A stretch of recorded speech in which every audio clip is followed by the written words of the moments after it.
Hali ya mambo inaendelea kurejea taratibu na kuwa ya kawaida kufuatia vurugu na mauaji yaliyotokea baada ya maandamano yaliyoanza Oktoba 29 wakati wa uchaguzi mkuu katika miji mikubwa kadhaa nchini humo. Maandamano hayo yalisababisha kufungwa kwa huduma za intaneti kulikopelekea athari mbalimbali za kiuchumi, ikiwemo kutatiza shughuli za waandishi wa habari na watengeneza maudhui mtandaoni.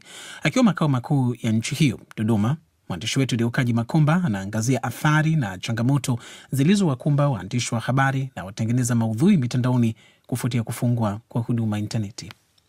Baada ya ukimya uliosababishwa na maandamano na machafuko yaliyodumu kwa siku 4, shughuli za kijamii na kiuchumi zimerejea nchini Tanzania. Mamlaka nchini humu pia zimerejesha huduma ya intaneti iliyokuwa imefungwa wakati wa vurugu za maandamano yaliyotikisa katika mikoa ya Dar es Salaam, Arusha, Mwanza, Mbeya na Songwe. Wakizungumza kwa nyakati tofauti na DW, waandishi wa habari na watengenezaji maudhui mitandaoni wamesema walipata wakati mgumu katika kutekeleza majukumu yao kutokana na kuzimwa kwa intaneti. Wamesema kuwa kuzimwa kwa mtandao wa intaneti kumesababisha athari kubwa na nyingi, ikiwemo kupoteza mapato kutokana na watengenezaji maudhui mitandaoni kutegemea mapato yatokanayo na habari ama maudhui wayachapishayo mitandaoni. Fredrick Bundala maarufu kama Skywalker, ambaye ni mkurugenzi wa chombo cha habari cha mitandaoni cha simulizi na sauti SNS, anasema 100% ya maudhui yatengenezwayo yanategemea intaneti na kwamba kwa kipindi chote ambacho intaneti ilifungwa hawakuweza kufanya kazi ya kuhabarisha umma na hivyo kupoteza pia mapato. Kwa kipindi cha siku 6 ambazo hatukuwa na internet, maana yake ni kwamba hatukuweza kuingiza chochote katika kipindi hicho. Kwa hiyo athari imekuwa kubwa na ambayo impact yake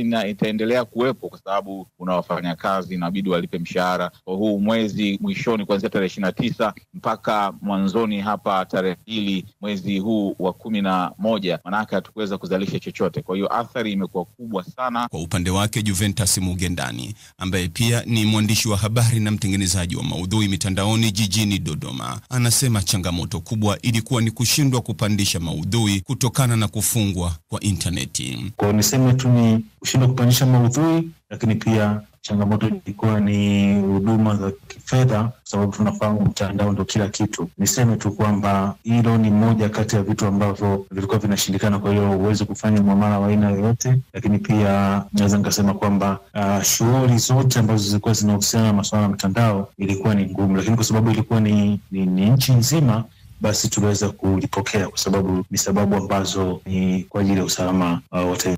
Kufungwa kwa huduma ya intaneti kulisababishwa na maandamano ambayo yalianza siku ya uchaguzi, yakisababisha vifo na majeruhi kadhaa pamoja na uharibifu mkubwa wa mali hasa za umma na binafsi za watu wanaohusishwa na utawala. Shirika la kutetea haki za binadamu la Independent Medical Legal Unit IMLU limeelezea wasiwasi kuhusu kuongezeka kwa vifo mikononi mwa polisi ya Kenya. IMLU pia imetahadharisha kuhusu ukiukaji wa sheria unaoendelezwa na maafisa wa serikali, hasa kutotekelezwa kwa maagizo ya mahakama. Wakiombogo na taarifa kamili kutoka Nakuru, magharibi mwa Kenya. Familia yake Julie Wangoi mwenye umri wa miaka 24 ambaye alifariki hospitalini baada ya kuzuiliwa katika gereza la GK Nakuru bado inataka majibu. Susan Rienye, bibi wake Julie, anaamini kuwa Julie aliteswa vibaya kabla ya kupelekwa hospitalini kufanyiwa upasuaji baada ya kupata matatizo ya kiafya, lakini baadaye akafariki dunia. Nataka niambiwe Julie aliuliwa na nani? And what did she do? Kifo chake akiwa mikononi mwa polisi ni miongoni mwa visa vingi vilivyoripotiwa vinavyoibua maswali kuhusu mienendo ya polisi na maafisa wa magereza wakati wa kuwakamata na kuwazuilia watuhumiwa. Ripoti mpya ya shirika la haki za binadamu IMLU inaonyesha kulikuwa na vifo 17 vilivyotokea katika vituo vya polisi na vifo vingine 59 vilivyohusishwa na polisi kutumia nguvu kupita kiasi katika kipindi cha mwaka mmoja kati ya mwaka 2024 na mwaka 2025. Mkurugenzi mtendaji wa IMLU Grace Wangeshi anaeleza. Kenya inashuhudia ongezeko la kutisha la vifo vinavyotokea mikononi mwa polisi. Vifo hivi vilirekodiwa katika vituo vya polisi na maeneo ya mahabusu katika angalau kaunti 10 ikiwemo Nairobi, Nakuru, Murang'a, Siaya, Mombasa, Kakamega na Busia. Utafiti huo uliofanywa na IMLU ulihusisha timu ya madaktari wa uchunguzi wa maiti ambao walipitia matokeo ya uchunguzi wa maiti na kubaini taswira ya kusikitisha kuhusu kile wahanga walipitia kabla ya kifo chao.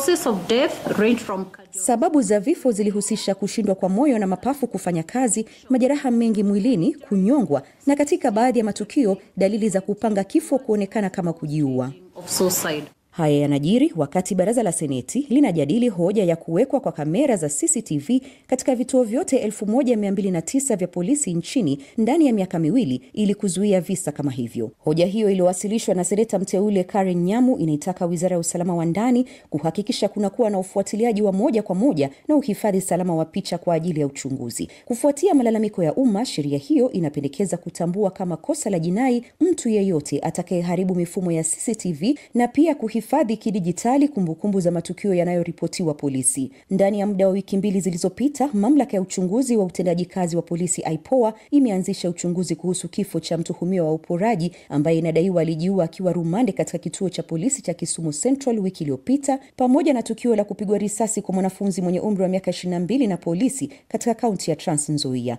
IPOA pia inaendelea kuchunguza madai ya kumjeruhi Felix Senet, mtoto mdogo aliyedaiwa kushambuliwa akiwa mikononi mwa polisi katika kituo cha polisi cha Narok. Wakiombogo, DW, Nakuru.